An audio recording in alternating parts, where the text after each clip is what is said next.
bốn đặt trẻ đầu mông bốn này trẻ đầu cho nên đặt lành chuồn bốn này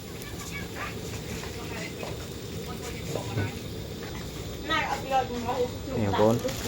chặt lành chuồn bốn này đặt tí bàn này cũng đã trơn tí chầm lành cái đầu cho nên đặt tia chuồn bốn